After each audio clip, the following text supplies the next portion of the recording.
Hey everybody, welcome back to the Saltworks podcast. We are so excited you're here today. We have a conversation that's been a long time coming. It's probably the most requested conversation that we have.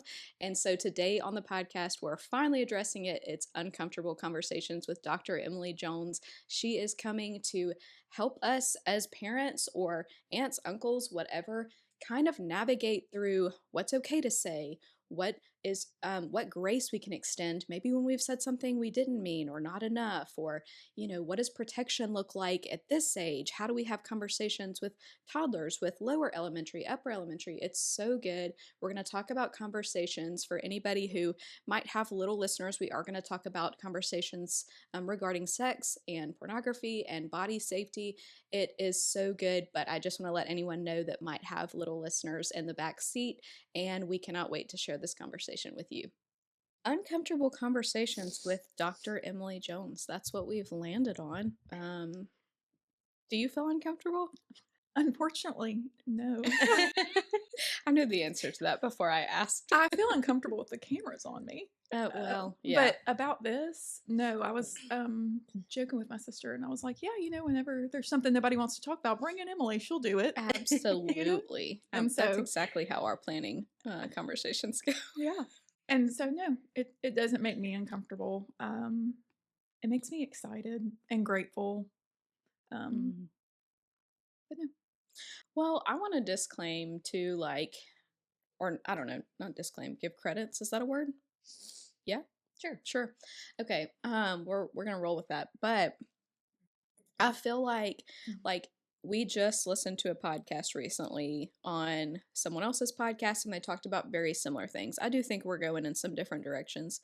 But it was honestly a lot of the things we've been wanting to share on the podcast since beginning of season 3, Yeah. I mean, and so I feel like some of that was affirming, and some of it was like, as wonderful as that was, I feel like your voice, and I can say this, biased and unbiased, like your voice brings credibility in a lot of ways to these areas.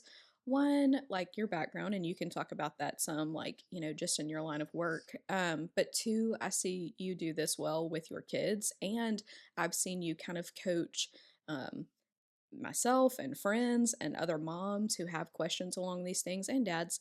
And I think too, you just meet people so well with being able to say, hey, here's where we want to go. We all make mistakes. You bring in grace for the parents and their background and their stigmas they bring in. And hey, your kids, they're resilient. They're, and they're absorbing everything. And so I want to say all that because I think that brings a lot of credibility into this conversation that's going to be fun, but also just so packed with wisdom. Well, I really appreciate that. I think the bottom line is for me, I think a lot of people ask me questions sometimes, and you sort of look around and it's like, why are you asking me this? But I think the reality is especially around our kids, there's a lot of fear of getting it wrong and messing up. And so people pull back altogether. And I sort of go the opposite way of I'd rather mess up in a blaze of glory and my kids know, that I was willing to go to that place with them. And so, yeah, I really appreciate that because I don't always get it right. And that's, that's one of the hardest parts of being a mom, of just living, right? It's not always getting it right. Enneagram 3, I want to do the right thing for people and I want to look good doing it. I don't always. Sometimes the more you know, the more it's I've got to get all these things that I know right in the moment, but you're also packing lunches and running out the door to ball games and church and whatnot. But it's actually I think what we'll find in this conversation and the way that you just spoke about it, any little bit you can do is helpful, Oh my gosh. Any little bit, any attempt means more than I nailed it. So yeah. And I think too, I've heard over and over again, how important it is. And for me, especially, and I struggle with this, to let our kids see us make mistakes, to know that it's okay. Okay, I'm not going to always get it right, or I am going to, and to be able to backtrack. And and just be able to say like, hey, let's try that again, or like Mhm. let me circle back to this conversation because I didn't love, like, I've thought about Yes. it, and like Mhm. I have, there's more like better ways that I could have said that, and so Yes. I think that's important too. And I love the grace aspect of, yeah, we're people too, and we're trying to figure it out. Mhm. Well, I think Mhm. in specifics, like to this topic, which is uncomfortable conversations with your kiddos, I think the reality is they don't know what they don't know, and we don't know what they Mhm. don't know. And so the only way to bridge that gap is to come together and just be really curious with one another. Yeah. And if you're so scared of making a misstep or saying too much, or I'll be honest, like my big fear was, oh my goodness, have I stolen my child's Yeah. innocence? Mhm. Like this thing that I want to protect so badly. And the reality is like none of those things are going to be true if your Mhm. heart is for connection with your kid and also for connection with them with the Lord. Like Yeah. it's going to go well, and we can always go back to it for sure. Mhm. Mhm. So, we will be diving into topics like body safety today, and Love it. yes, and sex and pornography and anything and everything in between. Yeah. Um, just wanted to claim that for anyone listening that's like, what are these uncomfortable topics that we're going to? But I want to ask you, why are these generally like perceived as uncomfortable? She's laughing silently. These conversations are about the most intimate pieces of who we are physically as humans, and that leads into our emotional and mental health.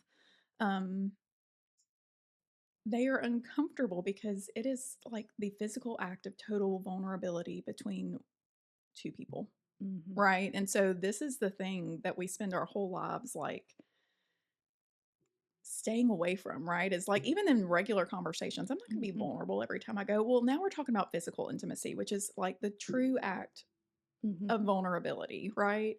And so you add that with like God created that and it's really good, but it can be uncomfortable because it's Mhm. regarding all of these parts of our bodies and our minds that we don't Mhm. really talk about out loud, okay? Mhm. And then on top of that, you add in that like what does scripture say of like physical sins can be the ones Uh-huh. that can destroy us the most? It's a sin against the body. Sin against the body, right? Yeah. Sin against the flesh. Mhm. And so like what do you think Satan wants to go after first? Mhm. Is like that. He wants to take something that God created and he wants to distort it as shameful or bad Mhm. or confusing. And he does that really, really well Yeah. because it's more comfortable for us not to talk about these things, and so they're in the darkness. And so where things hide in the darkness, Satan has even more Mhm. of a playground there, Yeah. right? And so like I think all of those things are sort of the melting pot of like why does this make it hard? Mhm. Well, number one, it's not just about me, it's about me in relationship to other people. Number two, it's a topic that notoriously people don't want to talk about, whether it's because they don't understand it, they've never engaged in it, it's never Mhm. been talked about well. I could tell you stories about things that I was told at a D now that I'm like, Mm. as an adult, I'm like, Mhm. why? Yeah. Why did they do? And so all of those things add up to like, that's what makes it uncomfortable, Mhm. which is really sad, right? Yeah. Because as a believer, I really want to share with people that like anything God made is so good. Yeah. And especially like the union of two people that are in Mm. Christ, like Mm. that's a good thing. Yeah. But it doesn't always feel good, Yeah. especially not to talk about.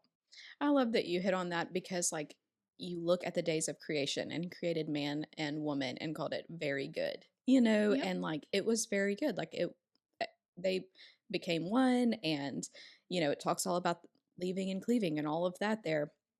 And I think that's so important because a lot of times we can think of the words uncomfortable and bad with being synonymous, And they're and they're not. not. Yep. And so I think that's really good to start off with. Do you think that a lot of times what makes it feel uncomfortable is what we are bringing to the conversation with baggage, with misunderstandings, with maybe things from our past? Yes. Um, yes. And I think that's not even the starting layer. I think the thing that makes it uncomfortable at the first part is that we don't do a good job in our homes or in churches Mm. talking about sex, period. And Yeah. so already it's an unknown thing. Yeah. And who wants to talk about something that's unknown? Yeah. Right. So like I think that's the first layer of like we don't know about it. We don't talk about it. We don't understand what it was created for and why it's good. Yeah. I think the second layer definitely comes from as we sort of walk, if we haven't had that foundation of a stronger, wiser other coming alongside us and teaching us, like, hey, this is what God says about sex. And like, Mhm. let's figure out what this means for you and for your Mhm. life, right? I think if you don't have that, the responsibility to educate falls on maybe unreliable sources, right? I Mhm. can tell you all kinds of things that I learned on the playground in elementary school that I had no idea that I was learning. Yeah. I didn't even know to ask what those Mhm. things meant, And right? now everyone has access to Oh technology. my Mhm. gosh, Mhm. right. And so I think with that, with the respectfully the ignorance, along with the misinformation Mhm. coming from sources again that we don't know what they've experienced, what they've been through, what their belief system is, then you add in like just biological realities of like, hey, we were created to be sexual beings, right? Mhm. And so if we're not stewarded or shepherded well in that, like they're going to figure it out some way, Mhm. right? And so yes, then I think there's that layer of what have I done? Yeah. What am I doing? Uh no one's ever going to love me anymore because what I have heard is it's bad, or if we're not talking about it at all, it must be bad, right? Mhm. Mhm. So yeah, then I think that shame comes in, and then the hard part too is a lot of people's story also includes assault, sexual Mhm. abuse, and like that is not of the Lord. That is not Right. what God created any kind of contact to be. Mhm. So yes, I think there's like so many layers. Is shame one of them? Absolutely, but I think it takes a minute to Mhm. get to shame. I think a lot of Mhm. other things happen in the process of that. Yeah. I know I think about the generation of parents who are having these conversations with kids right now, and like either they didn't grow up in the church and they don't know, like, how do I teach this biblically because I didn't receive this biblical teaching? Or maybe they did grow up in the church and they were smack dab in the middle of the purity culture. Mhm. And so, was gonna do say, you yeah, want to that's kind rare. of address that a little bit? And I Mhm. mean, like Lindsay, if you have remember things too, but like just kind of hit on that. It wasn't all bad. Like it came from a good place, right? Like to protect Absolutely. the youth. But like Mhm. there were some maybe in some places spoken, but also some unspoken things that could have been harmful for our view of sex going forward. Yeah, I think the reality is that so I grew up in purity culture. I had my little true love weights ring. Didn't wear it, put it on my keychain. Girl, I Okay. wore it through college. Same. Did you? I did. I had it on my keychain, which I don't know what that says about me. But it was there. Um, Yeah, I think it just started off number one with an understanding of like this is off limits and what the idea of like purity was. And I think that for me, my experience in that was it was a very one dimensional view of what purity was. Yeah. Mhm. And so purity is like this thing that once you lose it, it's gone, Mhm. right? Like once something is unpure, right? It's no longer pure. And so like for me, which this isn't supposed to be a personal podcast, but it's hard to talk about these things and not Mhm. like for me it was that's that's bad, and I know it's bad because they've said no. And I think what we missed out on was that like actually God said yes. Like God has said yes to physical intimacy. God has said yes to sex within marriage. Mhm. God has said yes to like your sexual urges and your biological needs because he Mhm. created you with those, right? Like he did that on purpose. Nothing is an accident. Yeah. And I think a lot of times that's not addressed with women. Mm-mm. Like I think that's acknowledged with I men was in gonna the say, church, but yeah. it's not acknowledged with women. Like, and I think there's a lot of shame with women that think Mm. you shouldn't struggle Yeah. with those same things. And vice versa. Like I think that's a Mhm. lesser known thing too of like men who might struggle with like, "Yeah, I'm not what Yeah. they claim the Right. normal, Yeah. Yeah. And so yeah, like those stereotypes that went along with it, like I think Mhm. that was the piece that was the detrimental part, was that God's actually said a big fat yes. Yeah. Um, but it's hard to say that because we think if we tell kids or teenagers like, "Hey, this thing is really, really good," that they're just going to be like a kid in a candy shop. Mhm. You know what I Yeah. mean? And like for me, I just think that the more honest that we can be with kids and the more that we can paint a picture of who God is Mhm. in the lens of their sexuality, like the more freedom that is to invite the Lord into the decisions that they make, Yeah. walking out that path for themselves. Mhm. But instead, it was just like, hey, it's a hot stove. Don't ever touch it. Yep. Yeah, I was gonna say, like, I think that the intentions probably were good and Mhm. were like coming from a right place, but like, I don't know that I've ever talked to anyone who grew up in the purity culture that like did not perceive it as like, oh, well, this is wrong or I this was is so bad. Like, I prepared. mean, you Well, know, I just Yeah. don't know. Like, I just, And the response to that was only there were two responses. It was either, oh yeah, buddy, you ain't gonna get me. Like right. not you I'm not gonna do anything. I'm not gonna have sex. I'm not, and anybody else who does it is bad. Yeah. Mhm. Right? Yeah. Like that's the option. Hmm. That's the road I went down. Same. Mhm. Or the other option was Yeah. if it's something that I'm curious. Like, why don't I go touch the hot stove? Have you met a kid who you're like, hey, this will burn Yes. you, it will hurt you? Some of And us are raising them, you know. Yeah. and their response is, how bad could it possibly Right. be? Right. Right? And like the hard part is like I think because whenever we go at it from like extremes, that Mhm. people respond with the extremes. Yeah. And I think the reality is like, I don't know, I think God is very balanced in who he is, right? Mhm. Like he hates sin, but he abounds in mercy, right? Mhm. Like he has fair and good judgment, but he also made a way for us to be with him. And so like Yeah. I think we missed out on the two things can be true at the same time. Like Mhm. Right. if we don't steward the sexual urges and the drives that the Lord has given us, like, yeah, that road can be really, really hard for you. Yeah. Mhm.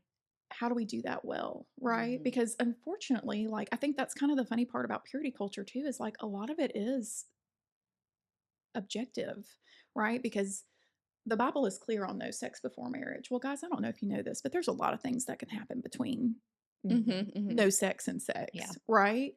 And so there is some area where we have to use like our understanding of who God is, figure out what we're chasing, which in my hope for my kids and the people that I love is like instead of chasing purity or this ideal of like I did it, Mhm. right? It would be like no, I want to chase holiness. Yeah. Mhm. Mhm. I want to engage in a way that like I know the Lord better, I know myself better, and I'm good to the people around me. And for Mhm. some people, that may mean like I'm not gonna kiss anybody until I get married. That wasn't my story, but you know, like, but that's okay Yeah. for Yeah. them, Yeah. right? Um, there's just a lot of in between, and so I think when we get to the black and white of what purity culture was, it didn't leave room for nuance. It didn't Mhm. leave room for Questions. questions, Yeah. figuring out what my boundaries are. Yeah, so like I think Mhm. that's sort of the problem. I just, you know, when I've heard from so many people that they did all the right things, which that again is subjective, Mhm. right? And then they got married and they looked at their spouse and they were like, this is Mhm. bad. When Mhm. they're walking in the Mhm. plan that God designed for Yeah. them and they're Right. still looking at it and saying, nope, Mhm. it's bad, it's bad, it's bad, right? And like that's not true either, Yeah. right? And so I think that's where so, like today, Hallie, this isn't a sex ed talk. Like, I'm not going to tell you what your kids' boundaries should be. I'm not going to tell you what your boundaries should be. But I think Mhm. the reality is like we've got to create space where conversations Mhm. around what all of these things are can happen in a way that is loving, non-reactionary, and not performance based. Mhm. If that makes sense. Mhm. That leads into my next question because I think a lot of times what can make these things feel uncomfortable, especially for the younger ages, um, is is knowledge removing innocence. Oh yeah. And like that, like I think sometimes we can think like, well, if we explain these things, Mhm. we're taking their innocence from them. And that's simply not true. It's not true, but can I tell you, I have felt that even as Oh, somebody that's like a yeah. huge proponent for like, no, have these conversations. Yeah. When I had kind of the cumulative conversation with my son, I wept afterwards because like I really was so scared of that, even though I know Mhm. it's not true, but it Mhm. felt true at that moment. And Mhm. so like I think the reality is I don't want us to equate innocence with ignorance. Yeah. I think that's where we come into a lot of issues, specifically around body safety. And so, like, innocence, I feel like can be just shielded and stewarded so well, even when we invite information that can inform and build up. Like, I think if we steward innocence well, it will lead to a deep maturity Yeah. in the future. Well, Yeah. because I think a lot of times our view of innocence is, oh, let's protect them from everything. Like, let's not let anything bad, anything hurtful, anything harmful. And like, I mean, my oldest is 5, and like, I already can feel that, like, oh, I don't want her to, feel left out, or I don't want her, like all these things we can think like, oh, I want to just shield them from all the hard things. And it's like, that's not really, like, one, it's not possible. Like, that's not Right. feasible to protect them from that. Like, at some point, everyone's going to experience whatever. But also, like, how much how much more equipped would she be if I stepped into that hard and like showed her Yes. how to navigate it or helped her navigate it? Well, and I'll tell you something the Lord's convicted me on in the past few years is like my child's security, their innocence, all of those good words. There's a real danger there for me of that becoming an idol for me Mhm. if I'm not careful, right? And in the past year, I've really had to come to terms with the fact of my kids are currently living out their testimony, right? I see them as so much an extension of me Yeah. that I have struggled in the past to like allow them in my mind to be an individual that the Lord is doing a good and sometimes hard work in. Mhm. And so I've really had to do the work of pulling back and saying, which let me say, I'm a shielder. I'm a protector of my children. I do think we have to create good boundaries, good barriers. Yeah. They are ours to shepherd and disciple, and they are in a world that is not pretty. Mhm. It's a simple The days are world. evil. The days are absolutely, and that can sound extreme, Mm-hmm. but it's not. And so, Mhm. like, my son is 10, and I had to look at him this past year and be like, all these things that I was fearful of, like, this is your testimony. Yeah. And like, I can't control your testimony. That's Mhm. between you and God. Mhm. And so that's been a gradual stripping away for me. And I think that comes up a lot for people, even when you're talking about sex with their kids. When they're talking about sex with their kids, I don't walk around talking about that with other people's children. For the record, you don't have to run from But me. would you if someone asked, though? Just asking for a friend. Yeah, I probably would. Yeah. But do you see what I'm saying? Like, Yeah. I think that's the danger. Is like I would really ask parents to ask themselves the questions of like, I know what you're scared of because I'm scared of the same thing, but like, what is going to be the outcome if we make them so much a part of our story and their Mhm. protection a part of our story that they don't get to walk out their own story, and we miss out on the good work that God is doing in them. So Yeah. that might be a side tangent. I wanted to read this passage. It's a verse that sometimes we throw out and we don't really know like the context for it, I think sometimes. And it's in Matthew 10. It's when Jesus sends out the 12 apostles. And Matthew 10, it's not this we're halfway through Matthew, so we're not too near the crucifixion quite yet. And so it's like, but he knows he's going to leave them with the Great Commission. Like he knows what they're going to ultimately like they'll meet their fate in these ways, in these hard ways. He also knows like what it feels like to be rejected at this point. Like he knows the hardship before them, and that he will physically be with them, but you know what I mean? Yeah. Like he knows it's going to look different. And so he sends them out and he says, go nowhere among the Gentiles and enter no town of the Samaritans, but go rather to the lost sheep of the house of Israel and proclaim as you go, saying, the kingdom of heaven is at hand. Heal the sick, raise the dead, cleanse lepers, cast out demons. You received without paying, give without pay. Acquire no gold or silver or copper for your belts, no bag for your journey, or 2 tunics or sandals, or a staff, for the laborer deserves his food. In whatever town or village you enter, find out who is worthy in it, and stay there until you depart. As you enter the house, greet it. And if the house is worthy, let your peace come upon it. But if it is not worthy, let your peace return to you.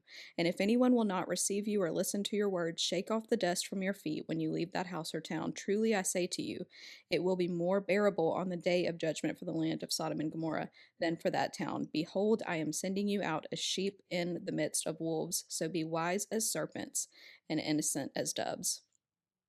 And like here, there's this whole picture of like he's kind of giving them a practice run of what it's going to look like. He's sending them out, but he's saying like, go do these things. This is going to be great. Like, I mean, they're about to be able to do miracles like from his power. How wonderful. And he's saying, and be shrewd, because Right. there are going to be those that are against you, and this is how you'll handle it. And like that was not stealing the excitement from what they were about to do. It was be like, hey, be wary though. And so like we can do that with our children in all kinds of ways, not just these conversations, but like Absolutely. you can't, like, it's not stealing innocence. You can be as innocent as a dove, and you can be as shrewd as a snake. I love that. Yeah. Having said all that, um and we've kind of touched on this, but like what are some ways we can normalize or make these more comfortable? Yeah. So I tell people, like, the day that your kid is born, and this sounds so silly, start using anatomically correct words for their body parts. You want to get me just peeved. Like all the little cutesy names. And let me tell you why. Research actually shows that children that know the biologically correct terms for their body parts, this is an old statistic, it may not be correct anymore, but it's around 80 to 85% less likely for them to be sexually abused. And so, number one, they're words, and words can't hurt them, right? Yeah. I have, I'm going to tell a story. Hopefully, my in laws don't listen to this. So, we have been teaching the words penis and vagina, and we use chest in our house. But since my children were born, and so, be in the bathtub, and hey, we'd use the word like wash this, wash that. Hopefully, this isn't an embarrassing story for Henry. He won't listen to it till he's older. We were at my in-laws' house. It was around Christmas. Henry was maybe 4, and he was super into Nerf guns. And just gunfire everywhere, right? Yeah. It was a battle zone, Yep. and my father-in-law shoots Henry in the penis. And so Not purposefully. Not purposefully, no. Again, there were bullets everywhere. Like we all took a bullet somewhere that day. Yeah. And Henry's response was, "Pawpaw, you hit me in the penis." And as a 4-year-old, that is shocking. And I'll never forget the look on my father-in-law's face, which was, "Oh my!" Like it was just like, and I said, "You hit him in the penis." And so I've always just come behind and sort of validated that because number one, I'm a big believer in, like, this might rub people the wrong way. Your inability to handle discomfort does not dictate the way that I live my life, right? And my father-in-law was fine. It was a funny moment, Yeah. but I can't tell you how many people have looked at me whenever the word penis or vagina has been used by my kid, and they've been like a dirty word, right? Mhm. And so that's the thing I would say to you is, like, if you're like, "Oh, that's kind of rude," like, hey, other people's discomfort does not dictate the way you're living your life. It is a real word. It Mhm. is a word that we know by research standards could actually really help your child out for knowing. And on top of that, Mhm. think about that. How much less shame is there already by introducing anatomically and biologically correct terms, right? Yeah. I remember the first time I said the P word. Mhm. Yeah. So humiliated. I was humiliated. My children Mhm. will never know a day of Yeah. you know what I'm saying? Yeah. And so, like, that's not to, like, toot my horn, but that's a little bit of research for you of, like, Mhm. hey, there's actually research that says this is helpful. So, like, something that people could be like, hey, that's stealing their innocence, right? Like, Mhm. actually, no, it's empowering them to understand their bodies. It's empowering to keep their bodies safe. And it's teaching them that, like, hey, I can say a word that makes people uncomfortable, and it's not a dirty word, Yeah. right? What was your question? Just how can you normalize making these things more Yeah. comfortable? Well, and I was gonna say too, like, I appreciate that because, like, I do think we grew up in a You didn't say we it. didn't say any of that. Yeah. Like, we didn't say any of that stuff, so it can catch. And I don't know if this was just like a random thing I saw on, or if it was on a podcast. I don't know, but like just even extending like grace to the people in our lives, like grandparents and Yes. Mhm. aunts and uncle, like sibling, whatever. Which, like, most of, like, depending on like what age your siblings are, like a lot of us are kind of entering into this world together, but like to extend grace that, like, hey, here's why, like, this is why we are Yes. using this, and like that's fine if you don't want to say it, Absolutely. but like Mhm. understand why they're gonna say And it. holding like, hey, you parented in a different time. Like Absolutely. I say Absolutely. all the time, like I feel so bad for our parents' Oh generation. my gosh. They had it the hardest because the world was changing so much, but we didn't know it. Yeah. Like, yes, the world is changing like Right. every day with us, but we know that. We know to seek Mhm. wisdom. We know to have some of these conversations. Our parents had no idea. That's Not right. that my parents didn't, but like as a whole, Yeah. Well, it was a different generation that they grew up in where, there was more of a, I would guess, like moral compass in the Mhm. country, right? Mhm, mhm. That didn't mean it was a good thing, but, Mhm. for appearance's sake, like you just didn't do certain things, Yeah. right? And like that's sort of going away. Mhm. Right. In our, it's kind of like well, what's right for you is right for you. Mhm. And so we have to be aware. And I'll tell you this, every person in my family, while at first they were, even my husband, while at first they were like, what? Has totally gotten on board, Yeah. right? Because it's all about reps. Like discomfort dissipates as you move towards Mhm. it, right? And so I Mhm. think that's the big thing I want you to remember is like, as you move towards something, yes, it will feel uncomfortable at first, Yeah. but eventually it's like, no, this is normal, right? Mhm. So you Yeah. have to decide what's right for your family. I hope I've maybe swayed you around Mhm. anatomically Yeah. correct terms with my research statistic. But you have to make that decision on what's best for you. Mhm. And so, but also don't be ashamed to make the decisions that are right for your kids because they make other people feel uncomfortable. Yeah. That's what I would say to that. So, Mhm. how else can we? What was your question? How can we normalize or make these things more comfortable? So, language. I tell people all the time, like, I talk for a living, and I truly believe that conversation can change the trajectory of somebody's life. Mhm. And so, like, we don't have to go out and do like crazy big seminars and experiential activity, like simple acts of conversation that is meant to connect and to understand Mhm. can be the thing. And so, like, I'm not saying go out and share all of your business with everybody, but what about with your spouse? Starting that conversation around like, hey, what was it like growing up for you? Sam and I have had that conversation multiple times of like, what did you experience? We grew up very similarly. We Mhm. had very different outlooks Mhm. Mhm. on sex, which could be like a Mhm. male female thing. Mhm. He carried way less baggage than I did, which is such a gift. But even having like understanding of we grew up the same, but we're not the same. Mhm. Like Mhm. we don't feel the same way. I think that's a great start. Mhm. Having friends that you can sit down with.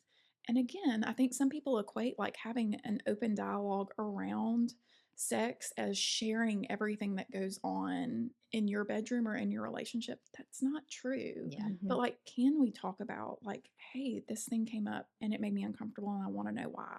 Or hey, go into a trusted friend or even a counselor to say, I've never told anybody about what happened to me when I was a kid. Can we Mhm. talk about that? Mhm. A lot of times we take things that hurt or uncomfortable and we put them in the cabinet and we close up that cabinet and we don't go in that cabinet. Mhm. And I'll just tell you, like in that cabinet, the longer you leave it closed, the longer you don't invite light in, the longer you wait before you put in some mold, like, or mold cleaner, mold is going to grow, right? Mhm. And like mold grows best in dark, damp places. And Mhm. those places that we won't go to conversationally in relationship, like that's what's going to happen. So I think that too, Mhm. like getting the reps in with a friend that you trust, right? Sitting down and being like, Mhm.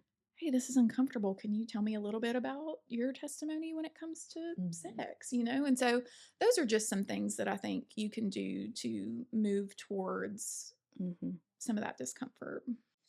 I want us to go through age groups a little bit. Not that this will just, I mean, I'm sure we'll rabbit hole into different directions, but just like for people who are like, well, what about this age and what conversations should I proactively think about or Yeah. prepare for language?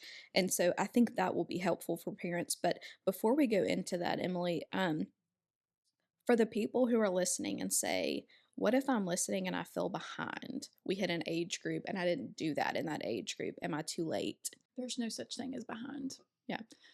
There's only such thing as closed off. Mm-hmm. And so, will there be more discomfort the longer you wait? Absolutely. It is way different to look in the face of a 6-year-old and start to have some of these drip by drip Mhm. conversations, right? Mm-hmm. Not the full Monty, but like inviting some of that than it Mhm. is to sit down with your 16-year-old who's probably been on dates with 3 or 4 girls. Mhm. Like they've Mhm. already started to move into that adolescent world. And so, yeah, for me, there's no such thing as too late. It's only like, hey, get ready Yeah. for some of the discomfort and possible pushback. I Mhm. do think that sometimes when we don't make our way into our kids' lives, there is the possibility of their response being, why now? Mhm. Right. And so, like, you might have to earn some of that credibility of, well, why am I talking about this right now? Mhm. Um, may I share a personal story? Absolutely. I always do these things, and I'm like, people are going to know way too much about me after this. And then it'll be a year before you ask me to come back, and I'm okay with Nope. that. So Sam and I got married when I was 23 and he was 22. Um, I never got a sex talk. I was raised in a house with 2 sisters, a mom and a dad, a very polite father who was military and did not talk about womanly things. Womanly, okay? Like that was Mhm. never an option. My mom just didn't talk about things. I remember the first time I asked her about sex, I already knew about it. I just wanted to see what she would say. Worst 2 to 15 seconds of my life with the language she used. I was like, I'm good, I'm good, I'm good. Okay. Because she went very clinical and very technical very quickly. So we never spoke of it again. I think that was maybe 4th grade, and I was like, that is a door that I'm not going to open ever again. So Sam and I are engaged. So excited to be getting married. And one day, my mom and I are in the car. Something happened to my mom later on in life. She got far too open, far too quickly. She looked at me and she goes, well, are you prepared? And I was like, for what? Because we were just driving down the road on like a sunny Thursday. I was like, for lunch? I would love to. And she goes into just like really, I'm not going to say the things she said to protect the innocent, but she goes into information that not only is like, whoa, that's a lot really quickly, but then it was about my parents. And it was one of the few times in my life that I was rendered speechless. Like I couldn't even stop her. It was like a. And so I say all that to say of like, I was 23.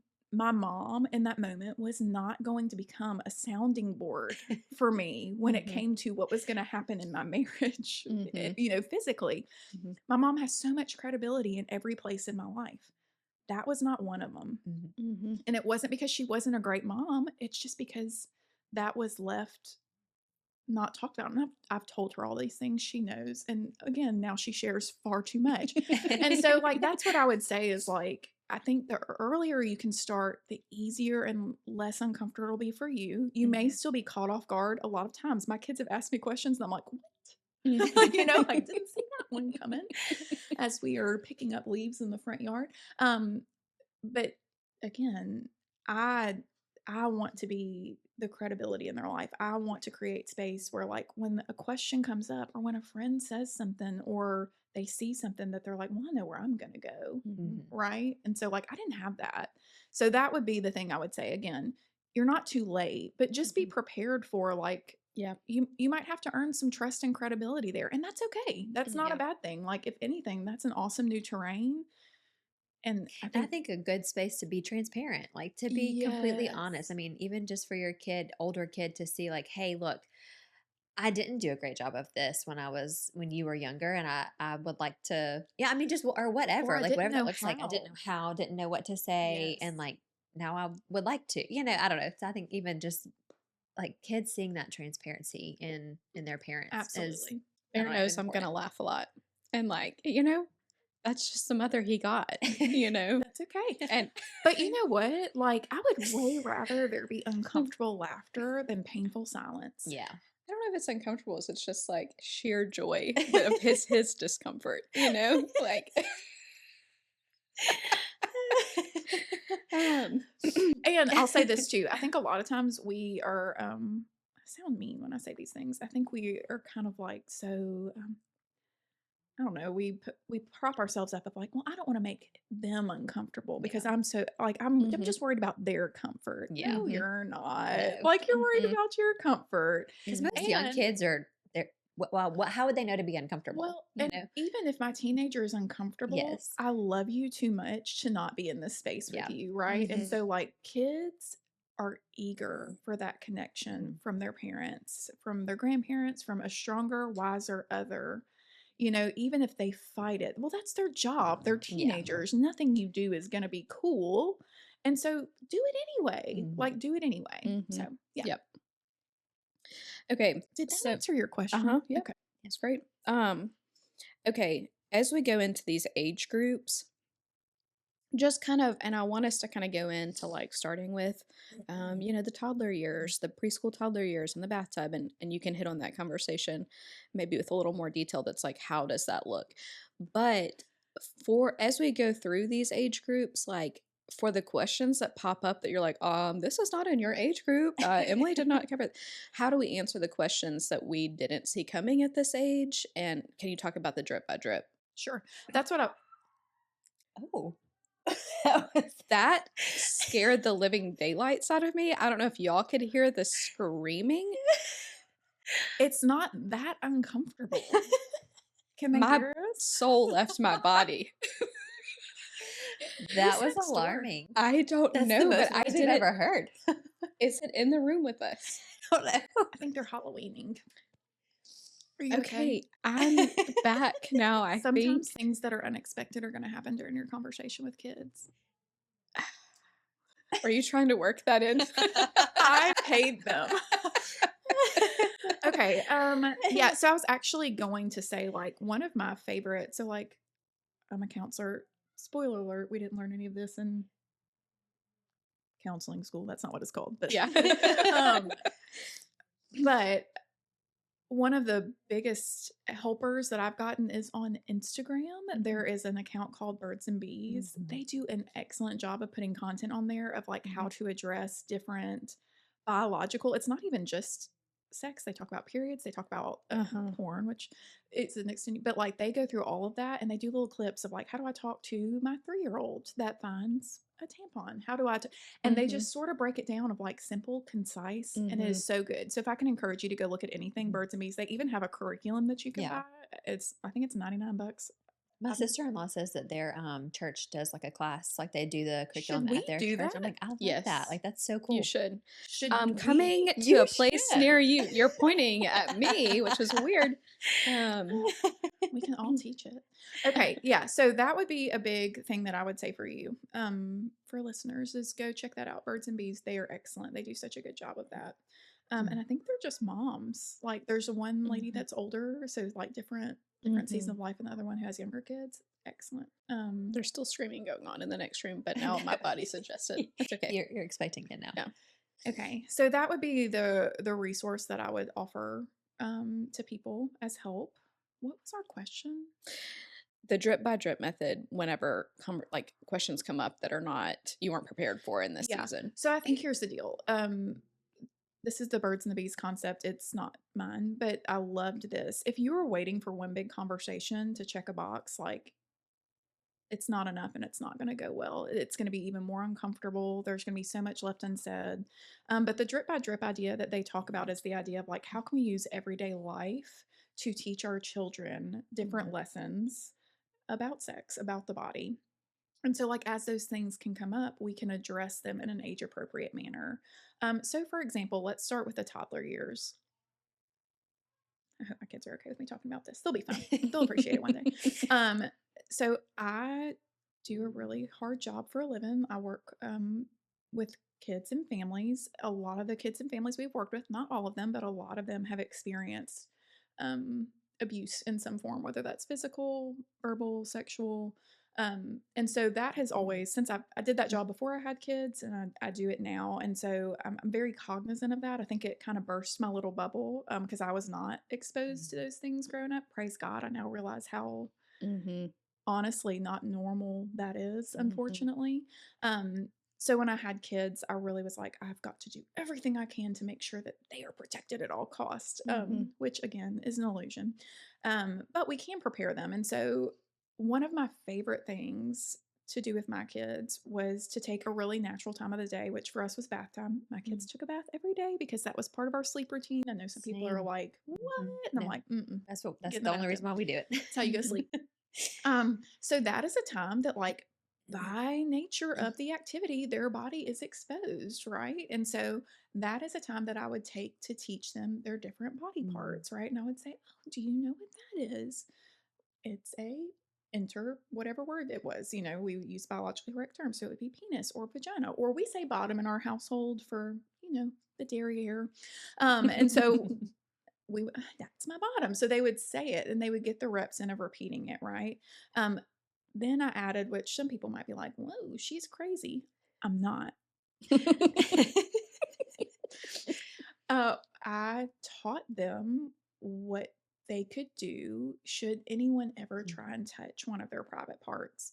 The reason is not because I wanted to create fear, and I didn't. My children are not fearful of people at all. In fact, we've gone quite the opposite direction, which can be a little scary at times. Um, but it is way better to be proactive than to have to be reactive. And so, still to this day, my kids could probably tell you that I would say, I'll use Henry. Henry, should anyone ever touch your penis or your bottom? No. He would give me the answer. And then I would say, what are you going to do if somebody tries to touch your penis or your bottom? And then he would say, I'm going to scream, no. And in the bathtub, I let him scream it as loud as he wanted to every single night. Okay, let's practice. How loud would you scream it? And he loved it, right? Because he gets to act a fool in the bathtub. And then I'd say, and then what's going to happen? And he said, and then I'm going to tell my mama and my daddy. And then we end it with, and that person's going to go to jail. Okay. And so, it sounds extreme, right? But it's a rep for him of knowing, hey, and we, of course, would talk about, hey, God made your body and it is good. But there are parts that are not for anybody else. We'd also, drill of who can help you with your private parts? My mama or my daddy or, my aunt or a doctor if my mom's in the room, so it's going into hey, God made this. It's really good. We take special care of it. Yeah. You know who can help you. You know who shouldn't help you. And now you know the steps of what to do should anyone ever try not to do that.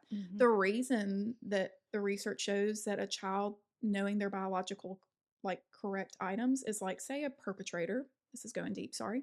Say a perpetrator tries to touch your child's private part. What is going to be very disarming to a perpetrator is when a child says, "Why are you touching my penis?" Whoa, right? Yeah. That's going to put a stop in the tracks, right? Or a kid will know, why are you getting close to that? That's something we don't touch. And so that's sort of the rationale and what shows the statistics. So it was fun for him. He got to learn about his body. Hadley did it too. He got to scream like a wild banshee. And he knew that his body had value, that he could keep it safe, that his voice mattered, and that always, always, always mom and dad would believe him, and we would move heaven and earth to make sure it didn't happen. So a simple bath time routine, that's kind of the drip by drip. It's not getting in and saying, "Oh, well, this is your body part. Do you want to know what it's for?" Right? Yeah. No, Right. a 2-year-old doesn't need to know that. But he does need to know, or she needs to know, that that body part was created by God. It's to be respected, and that there are steps that you can take to make sure that that's done well. No shame. Yeah.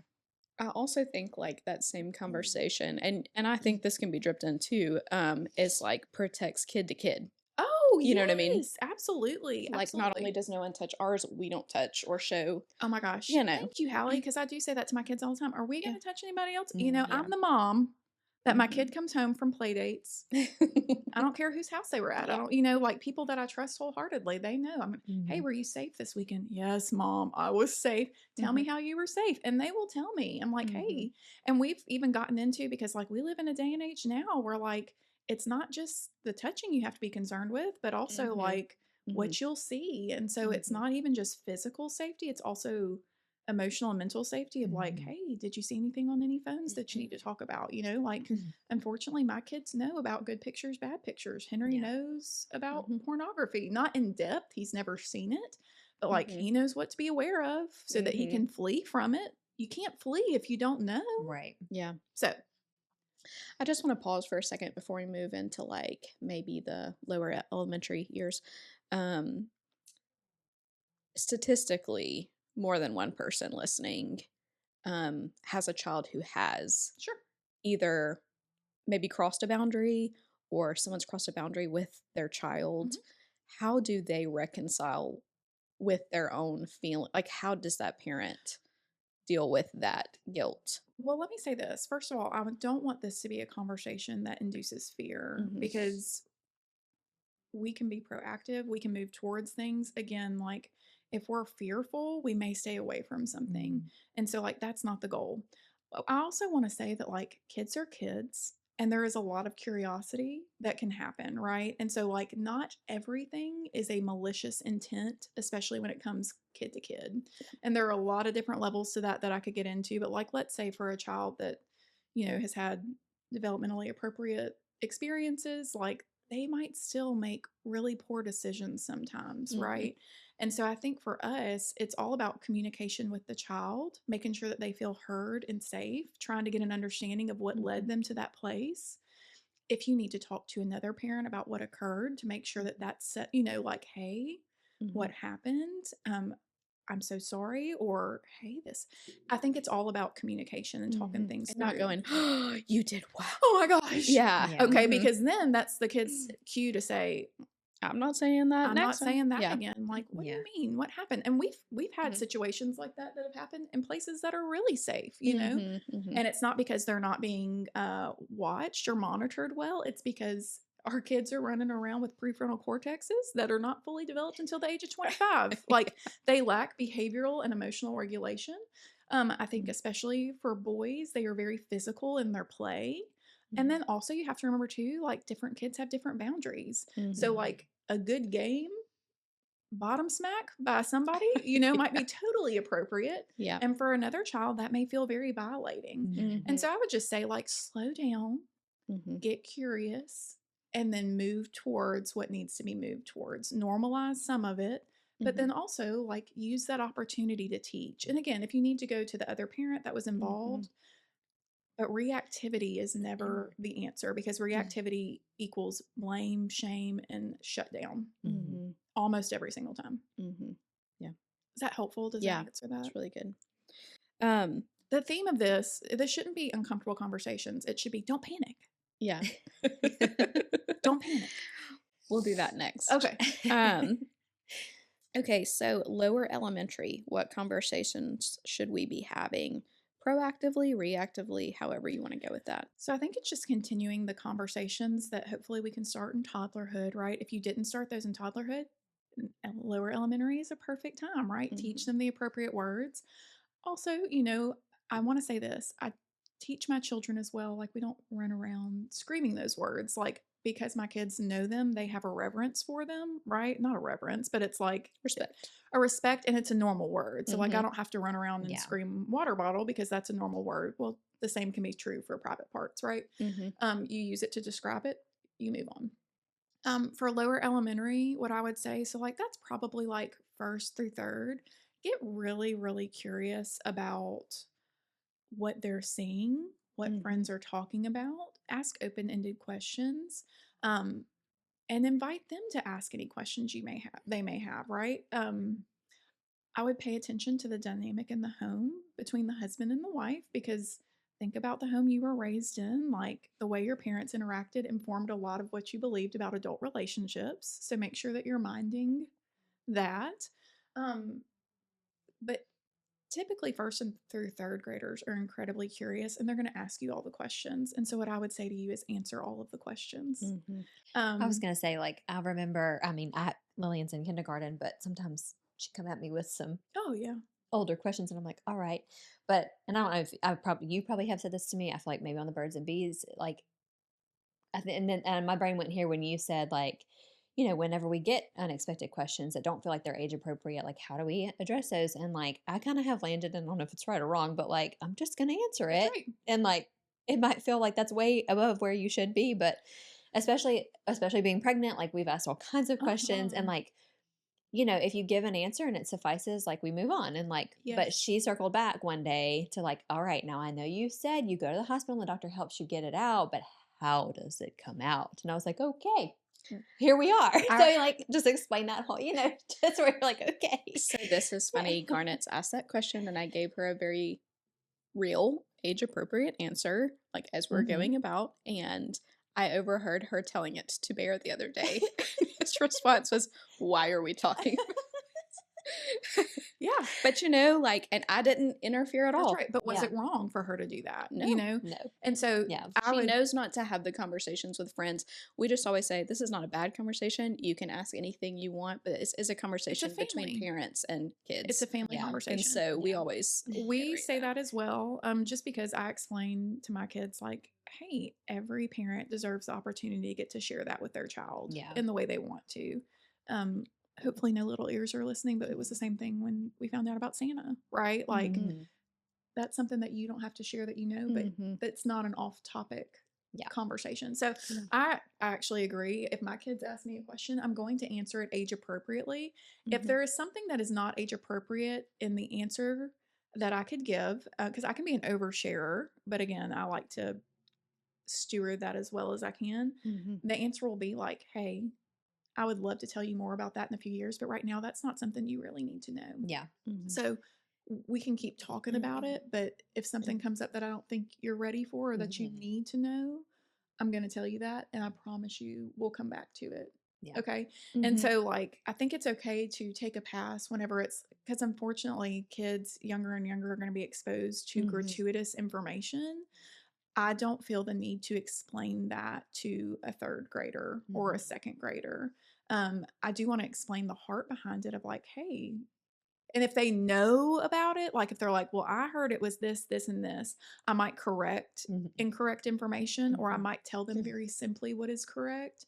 But I'm also going to share with them of like, hey, let me explain to you the heart behind this or why I don't want you to think about this quite yet. I sort of want you to put it out of your mind. If you can't, always come back to me. But Mhm. that's just not something your little heart needs to know yet. And my kids Mhm. have always been like, all right. Yeah. And it Yeah. moved on, Yeah. you Thank you. know? Yes. Yeah. And so, Yeah, I think that's a great point. I'm glad you said that. Oh but shoot, yes, what was I about to say? answer the question. Just because you answer a question does not mean that you have to give all of the Right. details, right? Mhm. Like Right. there's a lot of Oh, yeah. intricacies that go into all types of information around Yes. sex, biology, all of that stuff. Answer it well, keep the door open, but also keep the conversation moving. What a child does not need is a 2-hour expository Yeah. preaching session on Mhm. insert whatever it may be, Mhm. right? Like Mhm. they don't need that. Well, we didn't say this, but I know I've heard the drip by drip like method explained as like, okay, let's imagine that this part of your child's brain that is curious about body and sex and those sort intimacy like is like a sponge. Mhm. And if you just like if they haven't experienced before there's been any conversations, or if you know, it's one big conversation that is overwhelming at a certain point, like it's just like saturated, you Mhm. know. But if it's drip by drip, it's absorbing the right things Yes. and not Mhm. necessarily things they come in contact with, you I know. love that. Mhm. And I think even being able to say, like, if they've heard something like, hey, yes, that's a thing, I can explain it to you. And let me tell you why that's not okay for you to know. Mhm. So then again, I'm sort of setting the stage for their foundation to build boundaries, right? Like, I'm not, you should have never heard that. That's not my Yeah. response. My Mhm. response is, man, that sounds like it was a lot to take in. Do you want me to tell you what that actually is? Okay, I'm going to tell you. Mhm. 2 sentences max. Hey, can I tell you why I wish, that had been a conversation later on? How did that make you feel? Then turning it around for them, like get curious. For the most part, kids are going to dip in and out of these conversations really quickly. Like they may drop a bomb on you, and then the next second they're like, "You want to go get a snowball?" Oh, And you're yeah. like, "Well," Mhm. you You're the need, one trying to yeah, recover. you need 3 hours to recover, but they're like, pickleball, and Yeah. you're like, I don't know how to make this transition with you right now, Mhm. So just know that they are much more maneuverable than we Mhm. are. So that's where we have to really meet them where they're at, and then also set the tone of where we're going to stay and where we're going to move. We're right here between like lower elementary, upper elementary. I know for a long time the statistic for seeing pornography for the first time, like the average age was 10. Is it more like 8 now? It's 8. Yeah. How do we precede that? Because I want to say this too, my personal belief, and I'm not saying it's this is impossible for someone to go their whole life without seeing, but it's very, very unlikely. It's very improbable that you never come in contact with an image you wish you wouldn't have. And so, like, knowing, going into it with the mindset of it's not really so much if, but when, how do we begin having those conversations in the beginning? And then we can talk about that more in depth later. I think number one, as the parent, you have to really get comfortable with the topic to in general. Okay. So like statistically, I think it's like 96% of men have engaged or engage regularly in pornography use, which the first time I heard that, I had never heard the word pornography until I got to college. Mm-hmm. Isn't that wild? I think I'd seen it, but I didn't know what it was called. Okay. And so, obviously, very different world that we're living in. But we, number one, have to get really comfortable and do a lot of reckoning, especially if you're a believer with yourself around what your beliefs around pornography are. There are a lot of people that don't think pornography is harmful. I'll tell you, science and research says otherwise. That's not just a religious belief, that's like actually the science of what pornography does to your brain, does to your sex drive, does to your relationships. It's startling. So if you've never like looked into that, there's some great resources on Instagram. There's one organization called Fight the New Drug that I love their stuff. They actually even did a documentary that was excellent. And so what I would say to you in that is like you have to have those conversations with yourself, with the Lord, with your partner, maybe with a therapist, because the places that we carry shame, we move away from. And honestly, we are raising kids in a generation where there's no room to move away from this conversation. Or like overprotect. And that sounds so bad. It's not that I don't know that you can overprotect your child at a certain age, but like to move in a pace that's like, I'm going to do everything I can for you to never. And then there's no preparation for if it There's no does. preparation. And then Hallie, like, and I'm not trying to say that you can't I'm not trying to be like, well, it's going to happen. You might as well make your peace with it. That is not it. If you know me at all, trust me, like I am vigilant around these things. And I've made my peace with, I can't control it. So I would really say like that overprotection, I think can come from a good place, but also what are you going to do when it happens? Because when we overprotect, that's also a lot about us of like, well, then I have failed. I'm a bad parent. And that's not true, right? Like the exposure to this stuff is going to happen regardless of the diligence of the parent. And I hate to say that, but it's best to make our peace with it and know how we're going to respond and how we're going to prepare, like you said, than to have our world crumble if and when that situation arises. So let me say that first. You mentioned the good picture, bad picture. Yes. Can you talk about that? Because I think that's a great way to introduce this at a younger age. Yeah. And so as we're having conversations with kiddos about their private parts, about biologically correct terms, that gives us a great opportunity to springboard into like, hey, God created your body parts for your body, right? And it's not for anybody else. So since we've been having that conversation, I like to take the way of saying, hey, you know how your private parts are private? Yes, mother. That's what I get all the time. Like, yes, we know. I started the conversation by saying, you know, there's something that's really sad, but there are some people who don't feel that way about their body parts and they show other people their body parts. Have you ever experienced that before? And they might be like, yeah, my classroom last week, you know, Yeah. little bear took off his, you know, whatever. And it like, wasn't bear. homeschool. And some of that, it's like, yeah, okay. So like sometimes people just aren't as modest, but you know, there are some people who put some things on the internet or in different places that like we just really weren't created to see. And your kids might be like, huh, like what? Well, like pictures of their private parts or of doing inappropriate things. Have you ever seen anything like that? And, you know, hopefully the answer is, well, no. Okay. Well, I want you to know that that's out there. And so if you ever wonder why mom and dad are, this is the terminology I use. If you ever wonder why mom and dad are so crazy about the things you watch and, you know, iPads or phones, that's the reason. And it can happen so, so fast. And I want you to know that if you ever see anything like that, I'd love for you to come straight to me, right? You can turn it off, come straight to me. You're not going to be in trouble, but let me know what you saw because it can be weird, right? And so that's how we've always set the stage. Is just, did Mhm. you know? Mhm. Hopefully the answer is no. Mhm. We're not going to go, I'm not going to say to my 6-year-old, there's a word called pornography, Right. right? Mhm. No, I just Mhm. need you to know, like, hey, there are pictures out there that are not good for our hearts. Yeah. There are movies out there that are not good for our hearts. And we have to tell our kids, like, we make decisions on what we watch because Yes. there are some things that are not good for mom and daddy's heart either, right?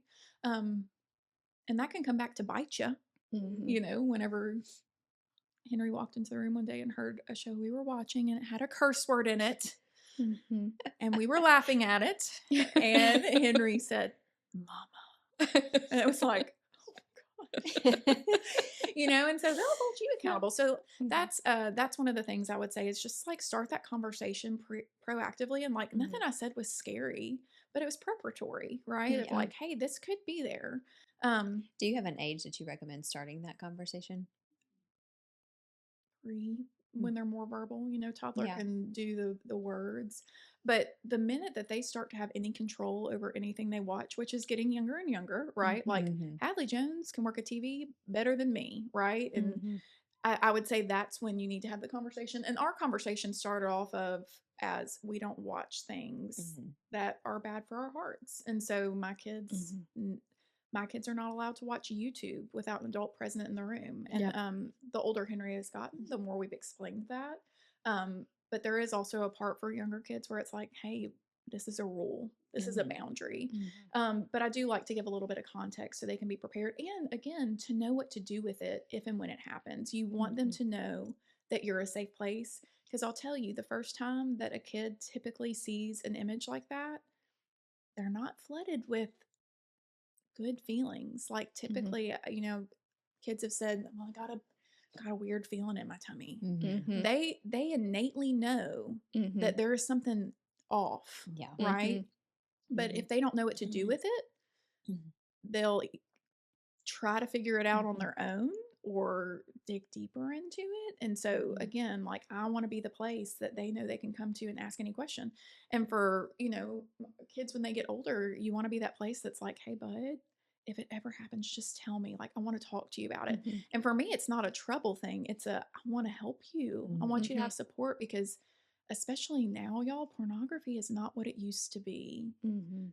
It's scary. It's scary what kids can see.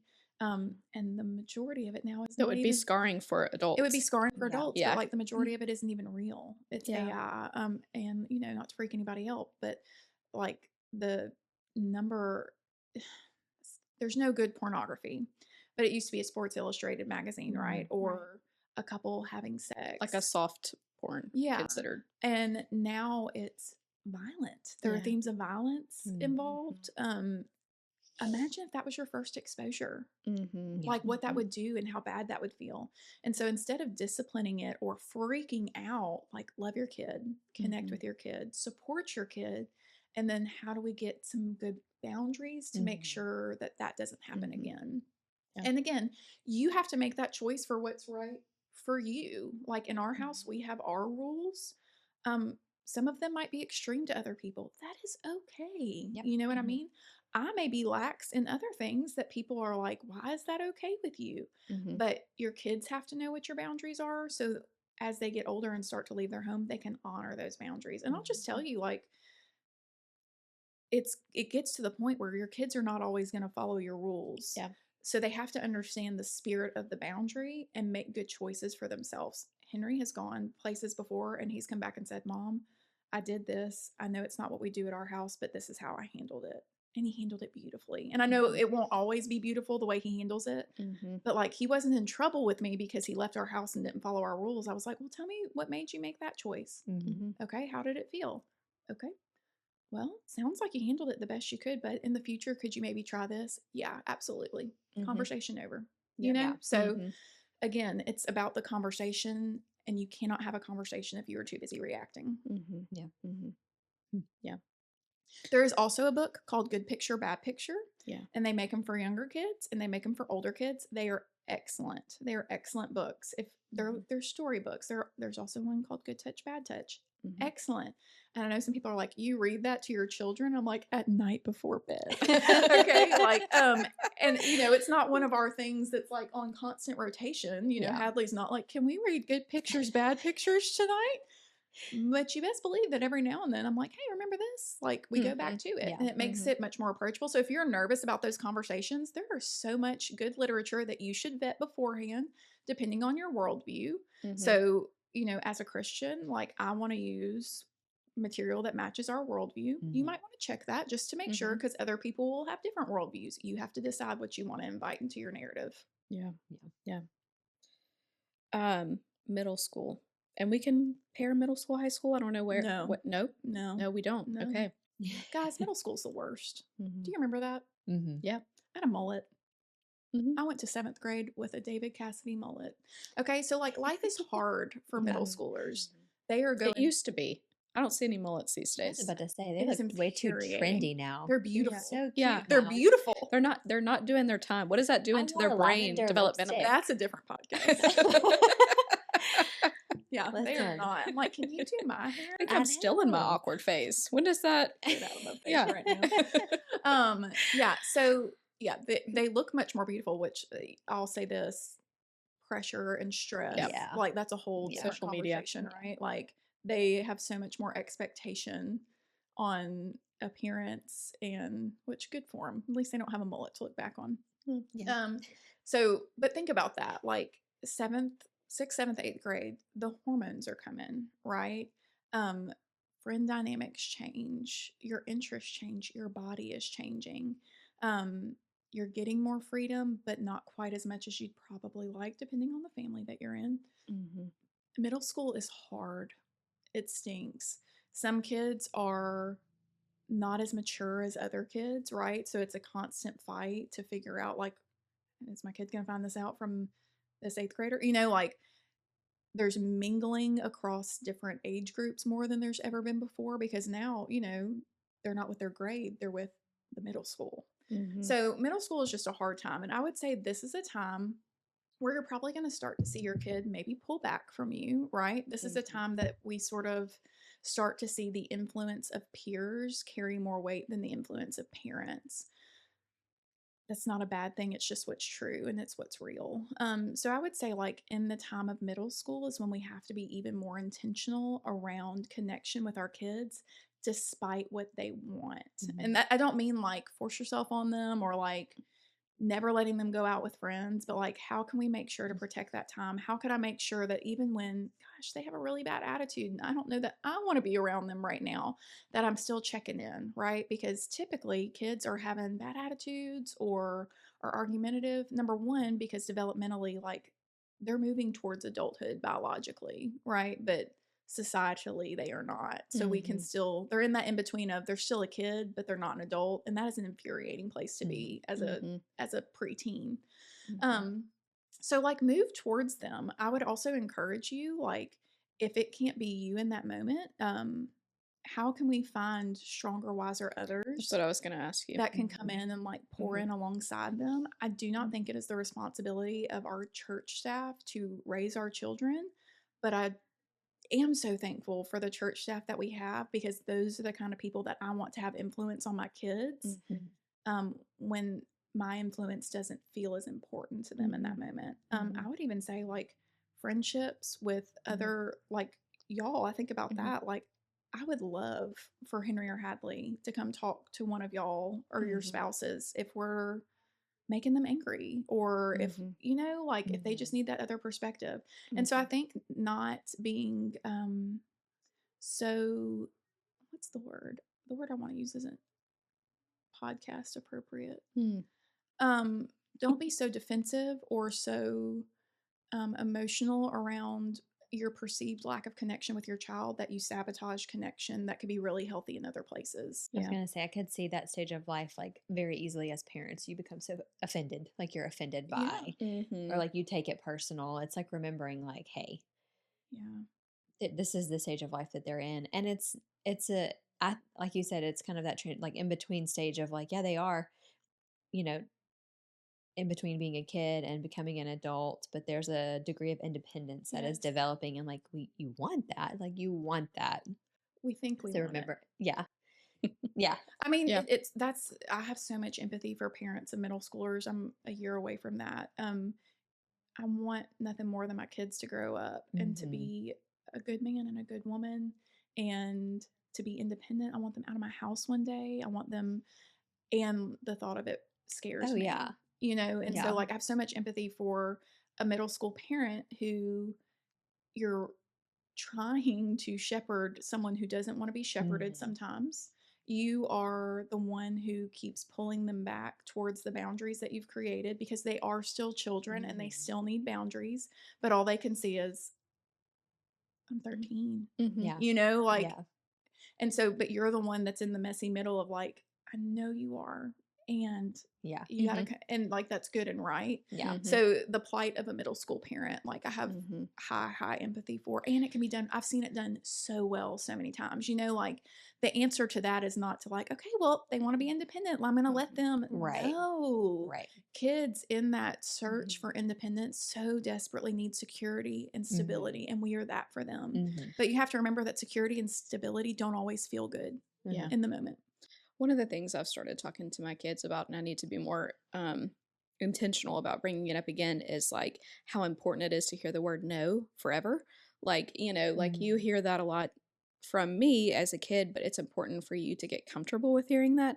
One, because like the two reasons I've given to them are one, like I said, my book, I got a lot of no's before I got a yes. Had I just crumbled at the first couple, like my book would not be published, and like there are going to be all kinds of things that you try out for a team, or you apply for this job, or whatever you apply to this college, whatever that looks like, and you get a no, and you have to decide how you're going to respond to that.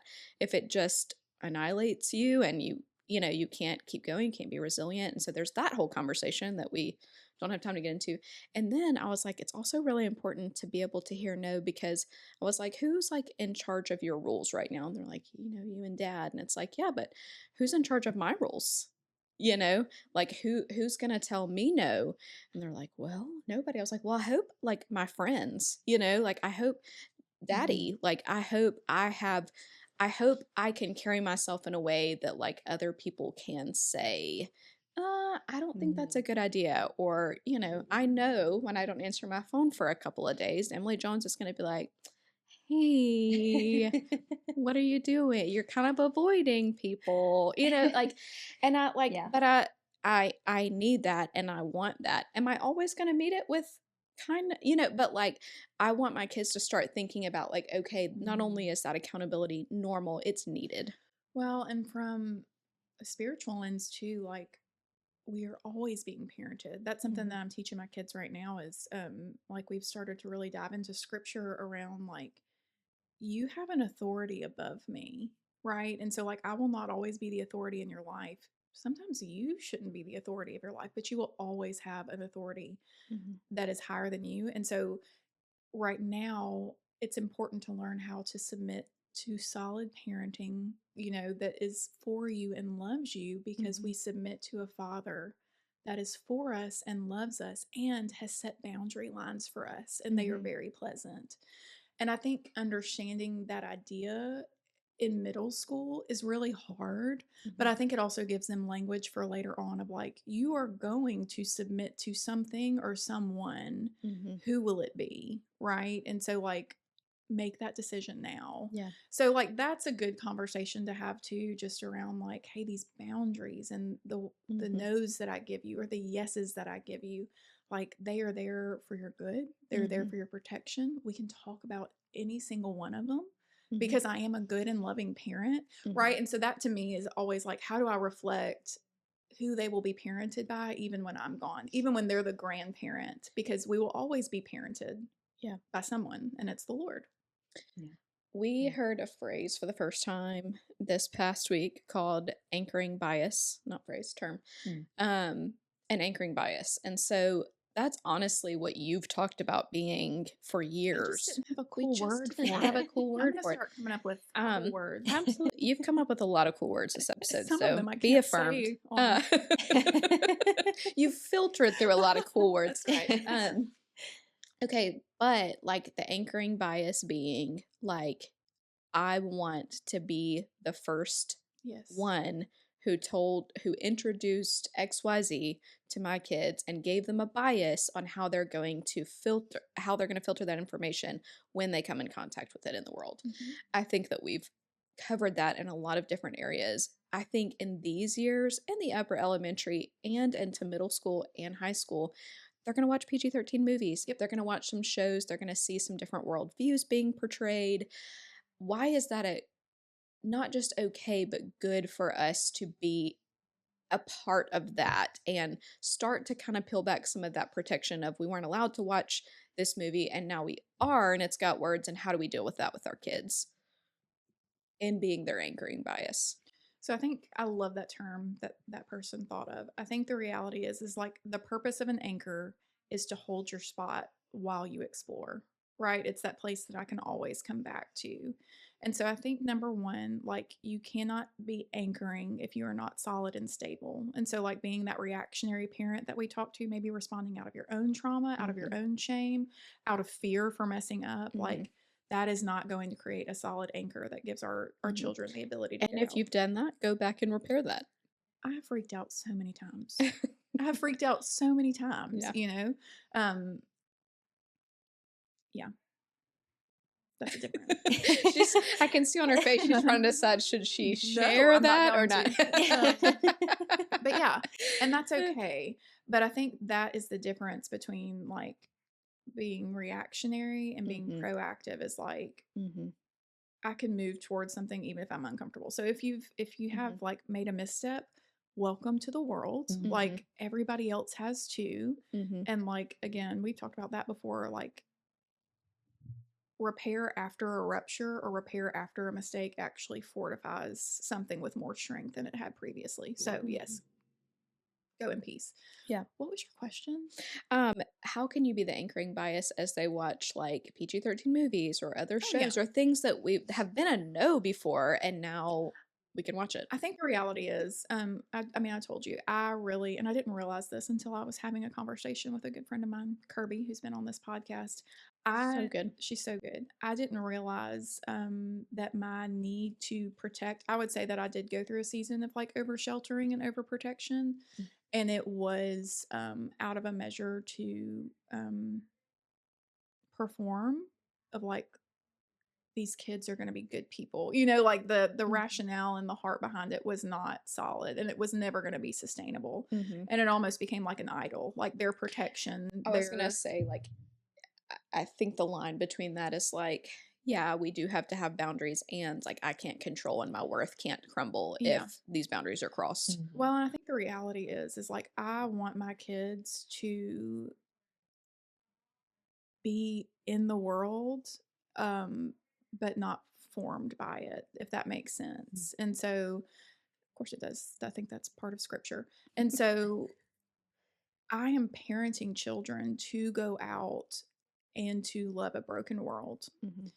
If they don't even realize how broken the world is, they can't love it, because when we come in contact, typically when we come in contact with something that's different than us, like it makes sense to judge it. Like even then, I'm not using that as a negative term, but like we are constantly judging things to understand it, right? My story that I struggle with is like my judgment came from a legalistic mindset.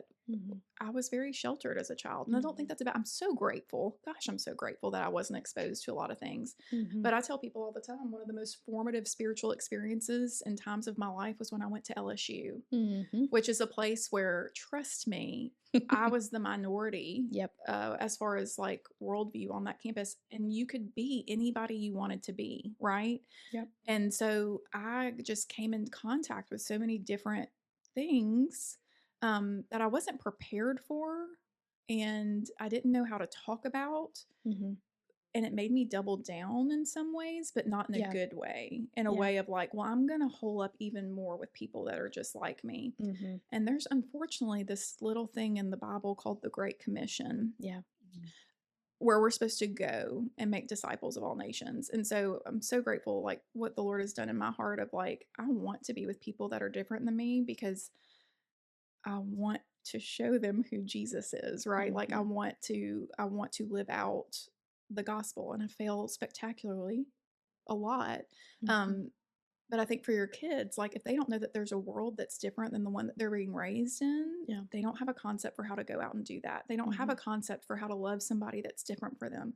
They don't have a concept of what it's like to be curious. And then also, I'll say this, when they step out of the realm of what's good and into what's bad, man, there's so much more shame there, right? Yeah. Because like their gospel is, well, I do the right thing because I'm a Christian, not It's based on self-righteousness. right, not rather than Jesus's I am righteousness. made good by the one who's never done wrong, right? That leaves so much more space. Not that I want my kids to go out and purposefully live a sinful life, Right. but let's be real. Like Yeah. I know my story, and I've loved the Lord my whole life, you know, but I know my story. And Yeah. so I think that's the heart for me of the why is I need them to go out. Yep. That podcast you're talking about, I'll use something that she said. I loved it. And I told my kids that day, like, our job is to go and to push back the darkness. Well, if you surround yourself with light consistently, like, it's hard to do that. Or if you're so afraid and like it's the darkness is so off-putting, you can't If you're afraid engage of at all. if you're judgmental, and if you can't see people for who they truly are, Yeah. which is people that are in need of a savior. Well, it makes me think about the passage we read in Matthew 10. Like, you go to the lost sheep of Israel. They're lost. They don't know. They're not doing the right things. You're healing the sick. You are raising the dead. You're casting out demons. Like, you're seeing some stuff. You know what I mean? Yeah. And so it's like, in order for you to be able to do these things, you've got to be prepared. That's what you're going to do. I also never want my kids to lose sight of the fact that they also have the same story as the people that they are judging. Does that make sense? Yep. Yeah. I think it's really easy. You know, I got baptized at Not the to age be a of Pharisee. those poor Pharisees. I just like Emily always defends the Pharisees. I knew that was well, gonna because I am chief among them, and I think that is one of the dangers of being raised in the church is like the self-righteousness and your belief that like your story that you were better, but like my sin is nasty, and my sin, honestly, now I'm like, it's kind of worse than theirs because I know it's true. Yeah. I know the grace that's been afforded to me, right? And it's not worse. It's but not, that can sorry. feel that Hallie's way. correcting my theology. You're right. It's but like we do sort of I mean, I know I did. Like I know that I looked at people around me that were doing things that I was like, bad. And sure, was it great? No. But I couldn't love people because they were so bad and I was so good. And like I want to work really hard to raise kids that A, no, that's not true, but B, when they are bad, when they do sin, when they do make that mistake, they know that there is grace that abounds on the other side of it, right? And so that's why I want to allow them to experience the world so they know, number one, what they're up against, but also like I love my kids so much. I want to be with them in everything. Yeah. So a good example of this, may I give an example? I love Food Network. Hi, I'm Emily. I love Guy Fieri. Okay. You put that man on a screen, I'm watching it. Good picture. Good picture. Okay. Well, we love screen time in our house. That's one of my deep dark shames is we love TV. I was raised with a lot of TV, so we're working on it. We're working on it. I'm not sure we are working on it, but anyway, but we are. Yeah, y'all are. We really are. Yeah. So anyway, I love Guy Fieri. My favorite is Guy's Grocery Games. You should watch it if you haven't. Okay.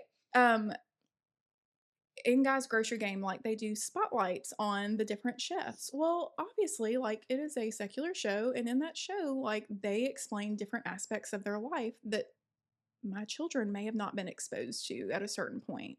And for some people, that might be like, turn off the TV. But for me, it's always been an opportunity to look at them and say, what do you think about that. You got any questions? Right? And to explain, and then also to provide the concept of like, hey, listen, we can't expect non-believers to live Mhm. like us. That's not fair, right? But we do know what we believe. And we can still love those people and hopefully like share Jesus with them in the process of that. Mhm. And so like that's something where some people might be like, that's a loss of innocence. And don't worry, the first time it happened, I was like, what? And Sam's like, he knew the Food Network would be the death of us, you know? That's why we watch baseball.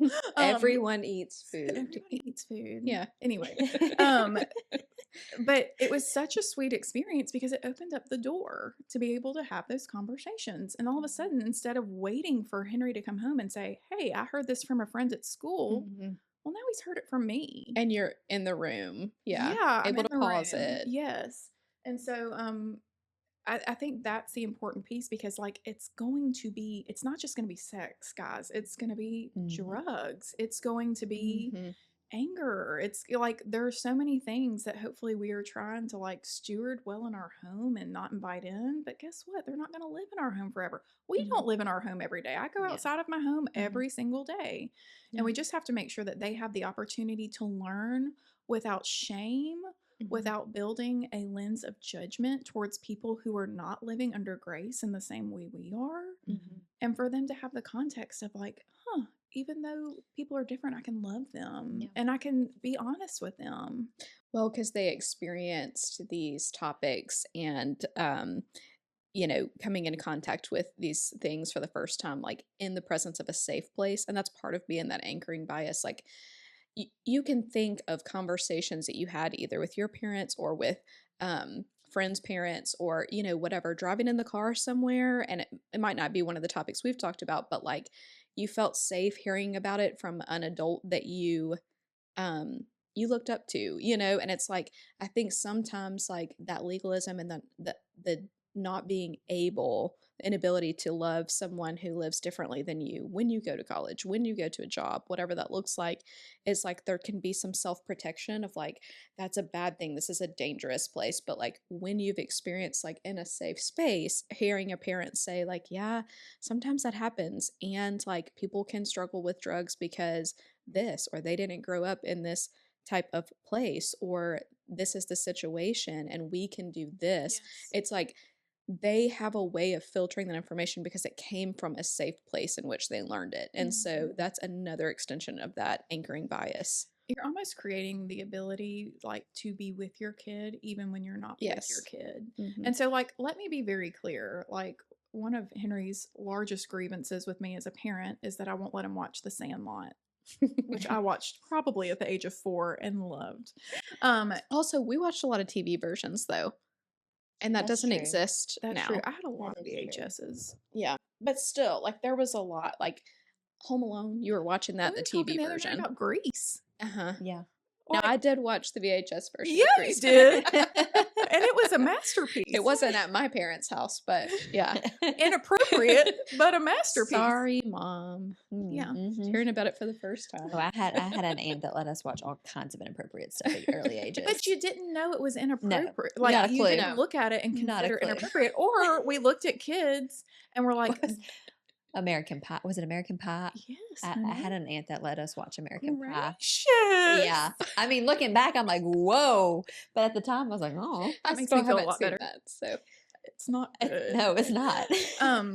Or like we look at kids and are like, well, they don't understand it. Yeah. That's worse. If they Yeah. don't understand something and you're letting them watch it, and then because like our brains are constantly creating new connections, and so it's like, well, I'm or not you gonna, might use the term later and not know what it means. yeah, Right. yeah, it happens to the best of us. It does. But like, I think ignorance was used because they don't know it's okay. So like exposure, but they don't get it. Well, if they don't get it, they're going to figure it out. Yeah. And so like I'd way rather, again, the topic of this is just like transparency and conversation of like Henry's always like, why won't you let me watch Sandlot? Why do you think I don't let him watch Sandlot?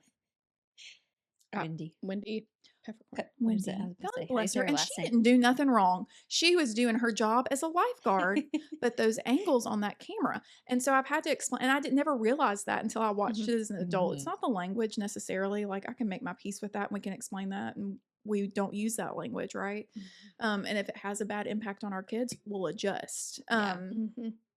And we explain those things. But like, especially for a young boy, for the zoomed in angles on a, like, for me, it's like the objectification. Mhm. And like, how do I explain that to my son? And like, Mhm. would he even notice?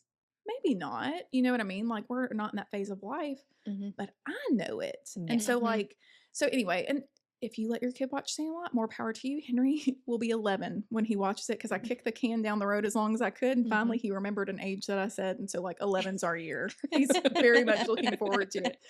And again, I love that movie, but I had to make that decision for myself, right? And other people may not agree. That is okay. Yeah. Like, how you choose to shepherd and steward your child's exposure to the world, I just ask that you be intentional about it and you understand, like, you have conviction behind the decisions that you make instead of like the passive happening. Have conviction and intentionality, even when mistakes are made. We have watched things before that I've been like, oh God, sweet Moses, you know, and it's like, okay, how do we be proactive in that instead of just holding my breath and hoping he doesn't bring it up or she doesn't bring it up? Right. So, Yep.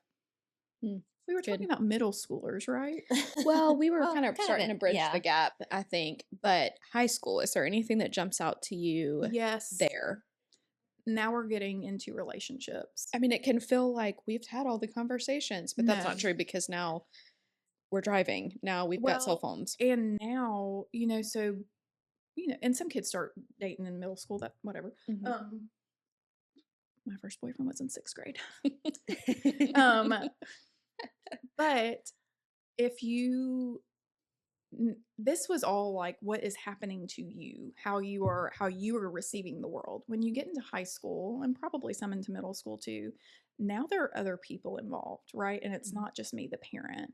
And so Henry and Hadley will have other friends involved. There will be, you know, boyfriends and girlfriends.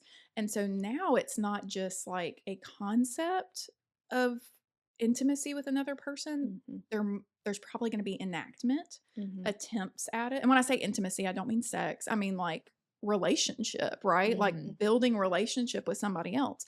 And typically in dating relationships, like there is going to be a physical component. Not all the time. And again, that's a boundary that hopefully you can help your child figure out for themselves. But now other people are involved. So it's not just concept, it's action. And so I think that's where high school is really exciting and so scary for parents, right? Because now we're inviting other people who were raised in other homes, possibly with different values, different boundaries, different. And how do I lead my child through that time? How do I shepherd them? How do I let them make mistakes, but also try and prevent mistakes for other people? How do I teach them to set their own boundaries? Like this is now like I'm not being dropped off at a friend's house. Like I'm going on a date, you know. I mean, I can remember like in high school going on a date with a boy and him asking, very gentlemanlike, but he asked if he could hold my hand in the movies and I didn't want to. But I did because I felt like I had to. And he was a very nice young man. I like have no bad things to say. I just didn't feel that way about him. And so I felt uncomfortable. Like it felt, you know, like what's the word I want to use? I can't think of it. But like, well, it just want to be rude. It felt rude, and it felt like, but it also felt like holding his hand was leading him, you know, like thinking that I do feel this way, but I don't. Like it was just so hard. And as an adult, I told that story as a mother of 3 to my family one time, and my brother was like, did you? And I was like, well, yeah, I mean, I felt like I had to. And he was like, no, you didn't. Like, you know, he was like enraged. Like, but I mean, I just, you know, you just don't know. But like, look at that scenario right there. It's so complicated. Yeah. Because like you didn't know, you probably didn't know before the date that you didn't feel that way. You were figuring it out as you went. And then on the flip side of that, you have a young man who's probably scared out of his mind. Yes. Is doing the respectful and So kind nice. thing. Like, you know what I mean? So like he's trying to figure it out. You're trying to figure it out. There's discomfort in the middle and nobody's talking about it. And you don't even know. That's why I'm saying like high school gets complicated because again, you're looking at everything from your lens and from your lived experience, but there's a person on the other side of that, you know, who's somebody else's kid, who, you know Right. what I mean? Right. Like, Yeah. and so it's a lot. And also, like, I'll just be honest, like, for me, nobody talked. Well, they did. Nobody did a great job of talking with me about boundaries. So Yeah. guess who I Yeah. let help me set my boundaries? The boys I was dating. Yeah. You know what I mean? And they Mhm. were not, for the record, I dated excellent young men. Like, they Mhm. were good people. Mhm. They were good to me. Yeah. And We were all kids. we were kids. Yeah. That's the Yeah. my same And Yeah. experience. because I didn't know myself well enough, and because I didn't Mhm. have somebody coming alongside me saying, "Well, what do you think? Mhm. Well, why do you think that? Is that okay?" I let life dictate my boundaries. And like, Mhm. that's not a safe place to be. Yeah. I was never physically unsafe, Right. but like, for yourself, Mhm. that's just, it leads to a lot of jumbled Mhm. confusion. Um and so again, like, if your child doesn't even know what a boundary is or how to set a boundary, Mhm. the world will dictate it for them. And, Mhm. you know, hopefully you'll get lucky and it'll be good people around them. But Mhm. even still, that might be a betrayal of themselves Mhm. along the way, you know, that could happen. And then there could be shame for that. And I even think like in the little things in the years that my kids are in. So we're in lower and upper elementary in our house, and like just teaching them that they can like not people please at this age yeah, is like setting the tone for that. Because like, I mean, we've had to have conversations like Bear is so kind. Like he's so compassionate, and he picks up on other people's feelings. Well, when you do that, sometimes you feel responsible for him. yeah, And so we have a lot of those conversations about my, like, if I'm grumpy, that's not your yep, responsibility. I'm sorry I'm grumpy. Like, that's not a free pass for me to act that way, but also I want you to know my feelings aren't your responsibility. Like, we have those conversations. And also your friend's reaction to you saying no thank you. You know, like, and when will that click? I don't know. I don't know when it has clicked for me. I'm 35, but like at the end of the day, like you can start teaching some of those things in the younger absolutely. years of like, hey, saying no thank you, or I'm not ready for that, or whatever is not unkind, Yeah. you know, like, and them asking if they can hold your hand is not unkind. Like, they're a good Yes. person and it can still be no, and that's okay. Yep. I just think how helpful. Like, I mean, just the fact that we would even have this conversation, we can listen to this and we could be attempting these kinds of things with our kids. Yes. Because I mean, seriously, like I think back in high school, like, look, I was an adult probably before I was like, oh, I can set boundaries. I can say, you know, or like Mhm. we might do some things unknowingly of like giving it the label of like, oh, I've set a boundary Yeah, that here. was Oh, I season won't 3, do. right? I mean, you know, but I'm like, yeah, to think of like teaching a high school student to like, hey, you you can like decide, like you don't have to just go with whatever. You are allowed to say, and it's not, and it is okay. And can I say I something? mean, Boundaries are not just for girls. no, Right. no, I think that Absolutely. is like the myth is that, you Uh-huh. know, right? What do we Yeah. believe about boys? Well, they're mhm, just hormonal They're driven, going blah, to blah, blah, push the blah, blah. boundaries. Yeah. yeah, Mm-mm. Yep. No, mhm, boundaries are not just for girls, they're for That's right. boys too. yeah, And that can be even harder yeah, for Because boys. it's culturally not That's acceptable. right. yeah, Because what's wrong with you? And so Mhm. that's my mhm, little, I like to always give, Absolutely. because yeah, that's, you know, very easily a guy could be sitting on the couch and telling a story about a time that he didn't feel like he could say no to a mhm, girl Mhm. for whatever it may be, you know. yeah, May not even be a physical thing. It may just right, be, Mhm. well, I'm a Southern gentleman and she asked, you know, Mhm. no. And Mhm. so I think that is the important piece. I think too, is when kids are getting ready to get into relationships, having really clear conversations around like, hey, that's awesome. What's your intention? mhm, I am, this is me. You can have whatever belief you want. Like, I don't, I enjoyed dating. I think that was a good experience for me. Of course, there were mhm, some hard moments and yeah, some growing pains and all of that. But I never had the expectation that the first person I dated would be who I married. And some yeah, people, that is a boundary for them. Respect. Like, you have to make yeah, those decisions for Mhm. yourself. But I do think it's important for parents to be intentional in that conversation with kids around. So, like, hey, what are you hoping to get out of this relationship? Like, Mhm. what's so great about this person? Gosh, yeah, they sound wonderful. What outcome are you looking for? Right? Because mhm, even that can sort of set an expectation for a kid of like, because kids, teenagers love hard, they feel big, right? Mhm. There's so much heartbreak. Trust me, I had so much of it as a teenager, Mhm. right?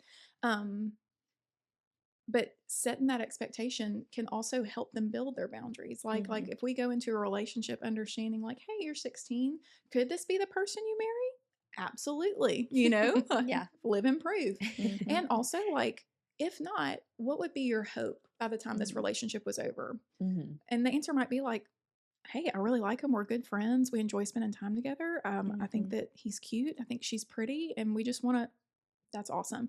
So if that is what you're going into this relationship with, the thought process, what are some boundaries and expectations that you think that you should set for yourself going into this? Mhm. So it just sort of like sets the Yes. stage before Well, and things even just makes snowball. them think, Yeah. because how many times do we just Oh my gosh. have a boyfriend or girlfriend? Never even think about any of that. I didn't think 80% of the No. time. Like Okay. those were not thoughts that we had, you know? So I mean, like I Well, think even just asking them questions to make them, Well, your prefrontal you cortex, know. emotional and behavioral regulation is not fully formed yeah. again Mhm. until you're 25. I got married before my prefrontal cortex. Mhm. Yep. Okay.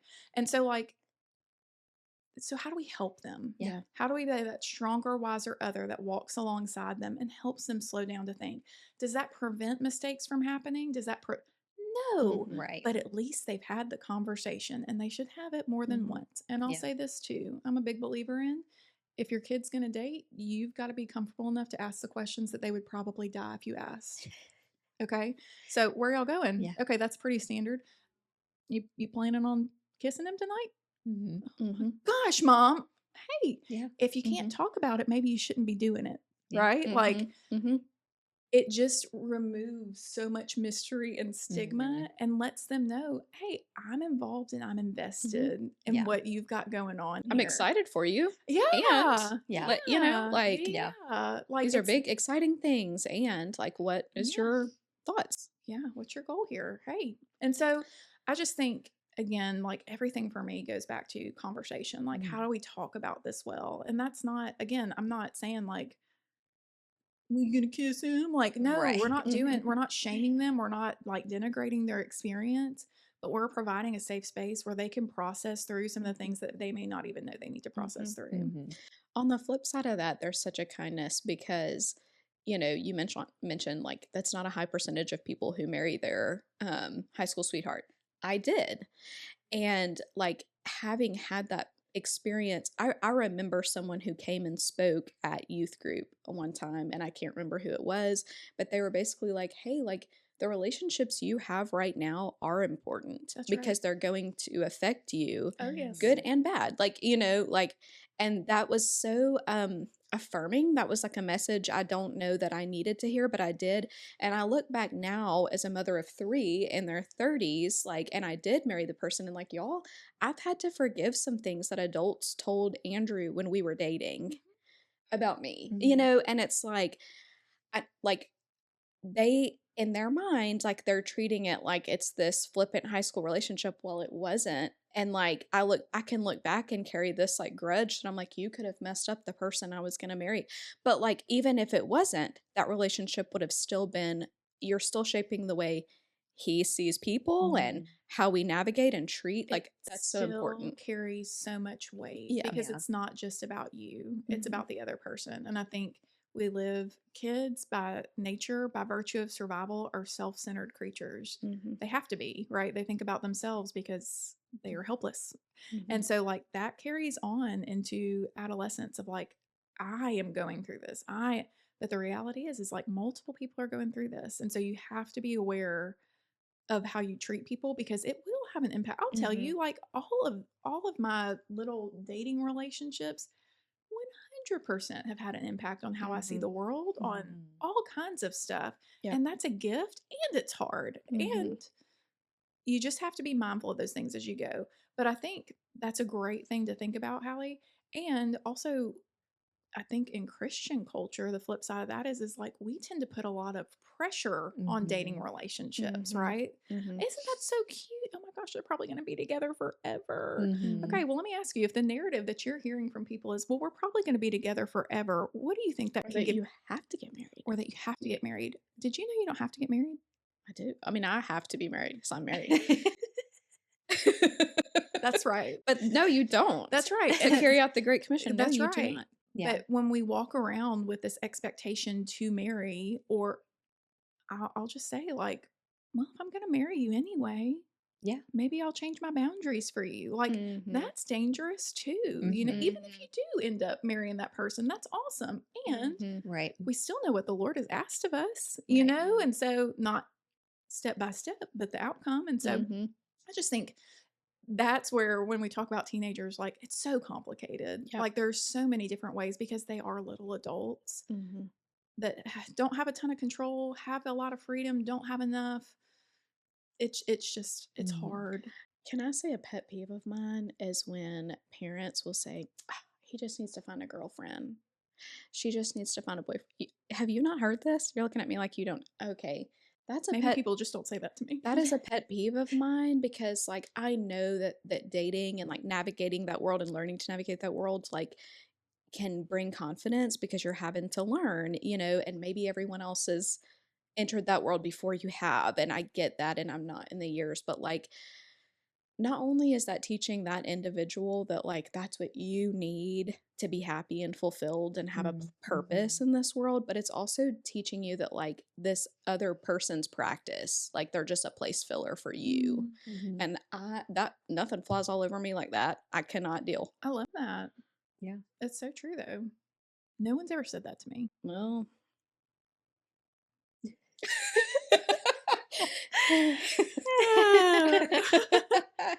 um, I've heard of people saying it, but I'm like, yeah, well, people haven't said that to me. yeah, yeah, Maybe they don't want to hear me. yeah. Well, No. So yeah, high school, it's tough. I think what I would say is like our teens need our grace more than mhm, anybody else. yeah, They don't get a lot of it, mhm, right? Because you should Mm. know better by now. You're blah, blah, blah. mhm, Um, man, it's such a hard season to be mhm, in. They need our grace. They need our accountability. mhm, They need our stewarding and shepherding, mhm, even though they don't want it. They need a soft place to land. mhm. They need nurturing, even though it's not cool to hug your mom anymore, which I will fight that. Mhm. Yeah. um, and then for the parents, like it's so hard because you just sort of feel like time is slipping through your fingers. Like, did I do enough? Have I done too much? Mhm. Um, what are they doing that I don't know about? How can I protect them? Oh my Mhm. gosh, I can't protect them. Do we have a good relationship? You know, like there's just, and then you add in the complexities of what you experienced as a Mhm. teenager, your beliefs and your values based on that lived experience, which may have been great, may have been hard.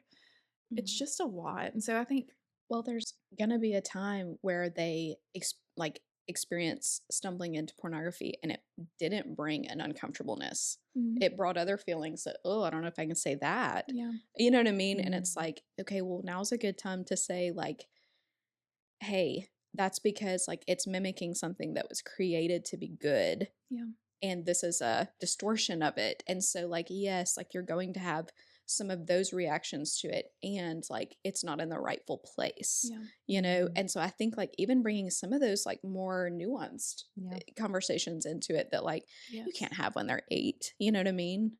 yeah. I just, I always like strive to remember that my goal as a parent is not to create perfect kids, although mine are great. It is not to create successful kids, although I hope that for them.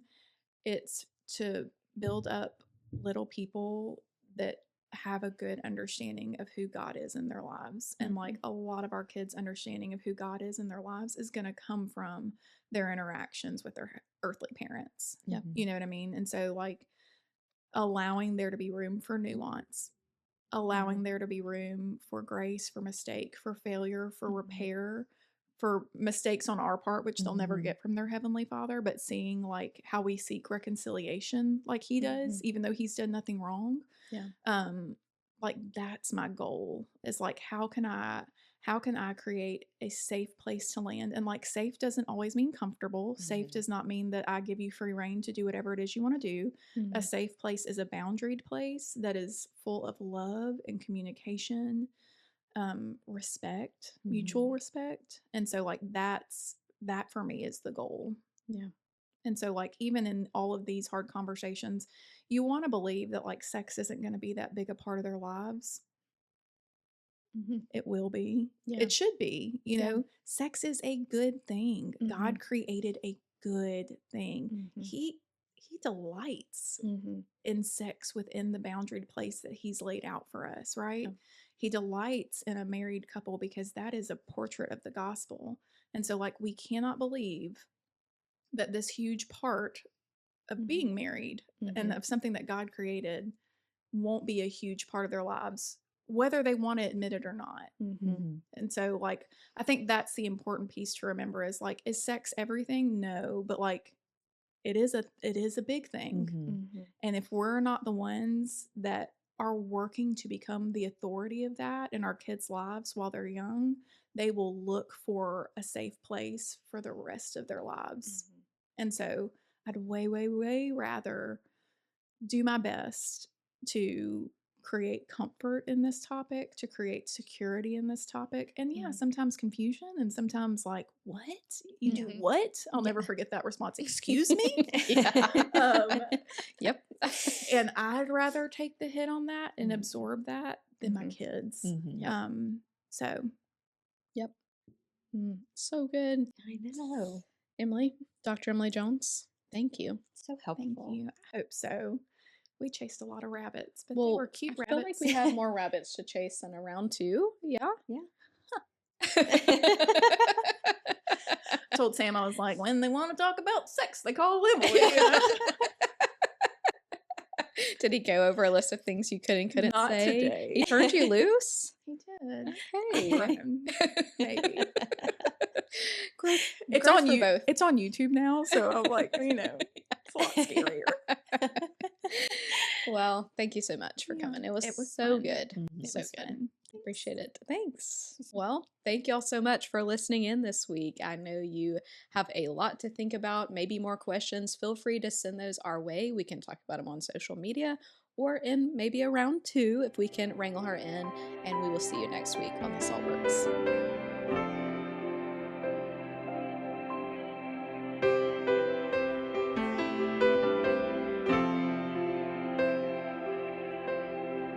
This is my story. This is your story.